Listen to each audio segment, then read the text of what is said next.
حبايبي الحلوين عاملين ايه؟ اهلا بيكم. لو اول مره بتشوفوني انا دعاء ودي قناتي. النهارده بقى يا جماعه هنعمل وصفه تحفه بتتقدم في المطاعم. عاملين بقى فخاره لحمه بالبطاطس والعجين زي ما انتم شايفين، طعمها بجد في حته تانية خالص، احلى من المطاعم 100,000 مره. معاها كده البطاطس زي ما انتم شايفين فظيعة، طعمها تحفة بجد، لازم تجربوها. قدمت معاها رز ابيض بيبقى لايق معاها جدا. وبصوا شوفوا بقى اللحمة يا جماعة دايبة ازاي، دوبان مش طبيعي، خطيرة خطيرة بجد. بصوا الطعامة والجمال. ولا بقى العجينة اللي من فوق العيش ده بقى، يا سلام عليه كده لما تغمسيه كده وتاكليه بقى، يا تحفة. يلا بقى نصلي ونسلم على سيدنا النبي عليه الصلاة والسلام، ونشوف المقادير والطريقة بتاعت وصفتنا النهاردة. هنروح على البوتاجاز زي ما انتوا شايفين معايا كده، وحطيت طاسة على النار وحطيت فيها معلقة من السمنة، وحطيت معاهم كده فصين من الحبهان والمستكة، وكمان ورقتين لوري، وحطيت معلقة صغيرة من الكزبرة الناشفة. الحاجات دي كده هتديني ريحة كده للحمة بتاعتي وتخليها كده في حتة تانية خالص. باخد اللحمة بتاعتي وهي نية، انا هنا مستخدمة لحمة ضاني. طبعا اللحمة دي حسب ما انتي عايزة، لحمة ضاني، لحمة بتلو، يعني دي حرية شخصية زي ما انتي عايزة، مش هتفرق خالص في الوصفة. يعني ايا كان نوع اللحمة بنفس التكنيك بالظبط. بتاخد لون كده من الجنب اللي انا نزلته عليه، وبعد كده ببدأ انقلها بقى على الناحية التانية بحيث انها تتحمر كويس جدا من كل الاتجاهات بالشكل ده زي ما انتوا شايفين معايا. بس كده اطلع بقى اللحمة بعد ما اتحمرت واخدت لون حلو معايا كده بالشكل ده، واسيبها بقى كده على جنب. وبعد كده ابدأ اكمل بقى في الوصفة بتاعتي. محتاجة بعد كده بصل مقطعاه حلقات زي ما انتوا شايفين كده، وعندي فلفل الوان مقطعاه شرايح برضو بالطول، احمر واصفر واخضر زي ما انتوا شايفين معايا، وعندي توم مفروم وكمان جزر مبشور، حوالي جزرايه يعني مبشوره كده.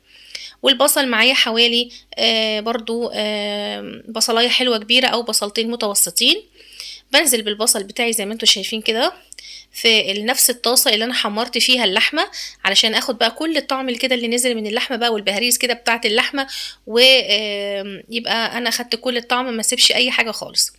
وبعد ما البصل دبل معايا زي ما انتوا شايفين كده، نزلت بالفلفل الالوان عليه عشان هو كمان يتشوح. وبعد ما تشوح برضو دبل شوية، نزلت على طول بالجزراية المبشورة اللي معايا. الجزراية دي بقى بتدي تسكيرة حلوة قوي للطاجن، وبتدي طعم مميز جدا جدا. بعد كده بقى نزلت بمعلقة التوم، معلقة صغيرة من التوم المفروم. واول بقى ما اشم ريحة التوم كده وريحة التوم تطلع عليا بالشكل ده زي ما انتوا شايفين، ابدأ بقى ارجع اللحمة بتاعتي تاني في الطاسة، وانزلها كده مع الخضار بتاعي بالشكل ده. اللهم صل وسلم وبارك عليك يا حبيبي يا سيدي يا رسول الله. بعد كده هنزل عليهم بقى بكوباية كبيرة من المية بالشكل ده، واغطي عليها بقى واسيبها تستوي على نار هادية لغاية افضل كده احط شوية شوية بالمية زي ما انتوا شايفين، لغاية ما اللحمة بتاعتي بصوا اتقطعت معايا واستوت خالص. اول ما تستوي اللحمة هروح نازلة على طول بالبطاطس، حوالي بطاطساية كده كبيرة او بطاطسايتين طبعا حسب عدد افراد اسرتك. وكمان نزلت بمعلقة كبيرة او معلقتين يعني كبار، معلقتين كبار من الصلصة.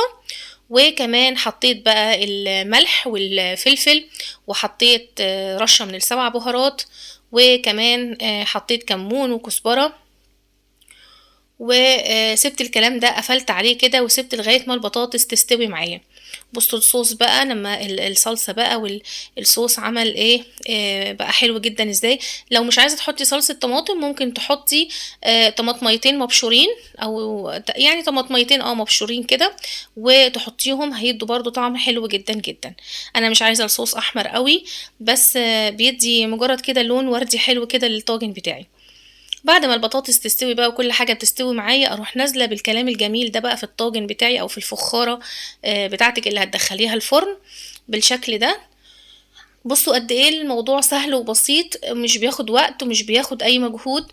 في طاسة واحدة او في حلة واحدة بتحضري كل المكونات مع بعضها، يعني كمان مش بتستهلكي مواعين كتير، والموضوع بجد مش بياخد اي وقت خالص. بس كده بعد كده هناخد بقى قبل ما ندخل الطاجن الفرن هنعمل له طشه كده هتودي الطعم بقى تنقله بجد في حته تانية خالص. معلقه حلوه كده كبيره من السمنه البلدي، وانزل عليها بالثوم المفروم، واحمر الثوم معايا لحد ما ياخد لون ذهبي.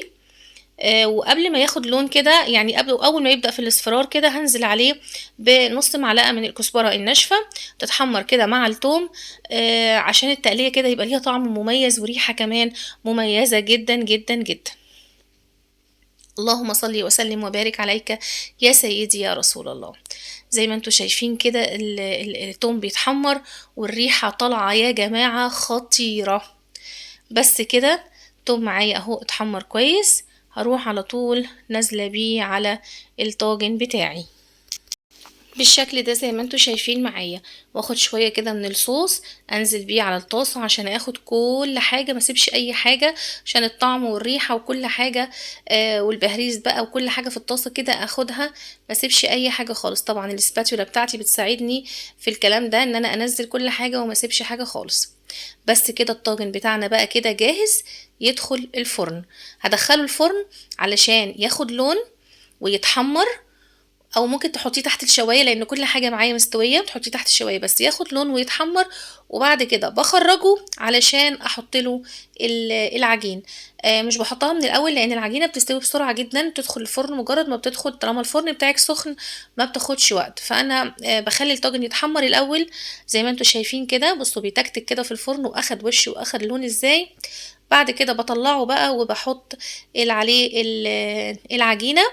اللهم صل وسلم وبارك عليك يا سيدي يا حبيبي يا رسول الله. حطيت بقى كده العجينة على وش الطاجن وقفلتها كويس.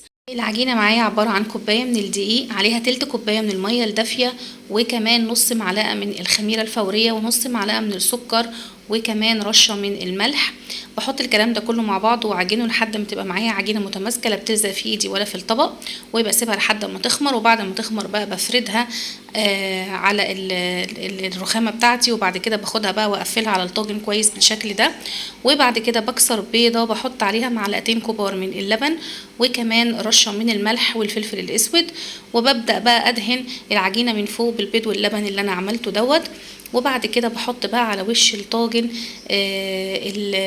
حبة البركة والسمسم بالشكل ده زي ما انتوا شايفين. وبس كده اروح مدخلاها بقى الفرن، ممكن الفرن ممكن الشواية لغاية ما العجينة كده تتحمر وتاخد لون بالشكل ده، مش بتاخد وقت خالص. بس طبعا لو الشواية تاخدي بالك لانها بجد بتستوي بسرعة جدا جدا.